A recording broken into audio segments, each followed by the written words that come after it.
গোপালগঞ্জ জেলার নবীনবাগ। তো আসলে প্রায় 10 থেকে 15 বছর পর এই নবীনবাগে আসা। যখন নবীনবাগে ছোটবেলায় আসতাম তখন এই ধরনের বাড়িঘর কিছুই ছিল না। আর রাস্তাগুলোর পাশে তেমন কোনো বড় বিল্ডিংও ছিল না। বিশেষ করে এই বিল্ডিংটা কিংবা এই ঘরটা অনেক পুরনো, এটা একটু চেনা যাচ্ছে। এই রাস্তা দিয়ে আমরা ডাঙ্গা কিংবা বিলের দিকে যাইতাম। আর নবীনবাগের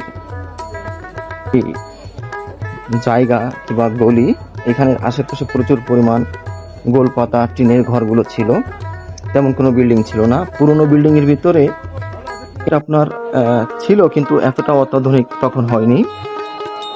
আর এদিকে হচ্ছে আপনার অনেক পিছনে চলে যায় নবীনবাগের ভিতরে, এখান থেকে আবার শেষ সীমানা হচ্ছে আবার বিল ডাঙ্গা এরকম ছিল। আর এইটা ছিল আমার নানা বাড়ির গলি। এই যে আমার মামা, হ্যাঁ এই গলিটার তেমন কেমন ডেভেলপ হয় নাই।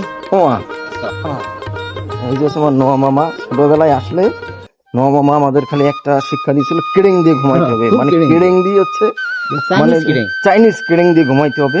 দুইজনের জড়াই ধরবো, মোতারও জায়গা থাকবে না, এইরকম অবস্থা। হ্যাঁ, আর এই ছোট মামা নোয়া মামার হাত ধরে আমরা এলাকায় সবসময় চলাফেরা করতাম।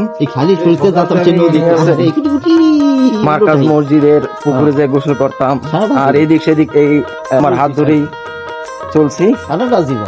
অবশ্যই তার প্রতি কৃতজ্ঞতার শেষ নেই। চর থাপুর খাই নাই ছোটবেলায়, মাইমুর দিত না আমাদের, কিন্তু ভয় দিত সবসময়। নবীনবাগের এইখানে অনেক স্বনামধন্য ব্যক্তিত্বর বাড়িঘর আছে, প্রভাবশালী ব্যক্তির। এই গলিটা এত যে পরিবর্তন হবে তা কখনো আশা করা যায়নি।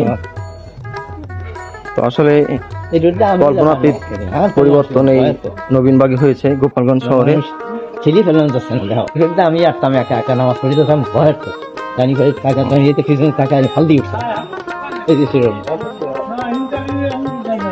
আমরা এখন আমাদের নবীনবাগ সদর হাসপাতাল থেকে আমাদের আদি নিবাস ভাটিয়াপাড়া, গোপালগঞ্জ ভাটিয়াপাড়া, সেখানে যাব ঘুরতে। এবং ওইখানে আমার নানার সর্বপ্রথম জায়গা জমি ছিল। অবশ্যই মধুমতি নদীতে ভাঙনের পরে আর ওইখানে থাকা হয়নি।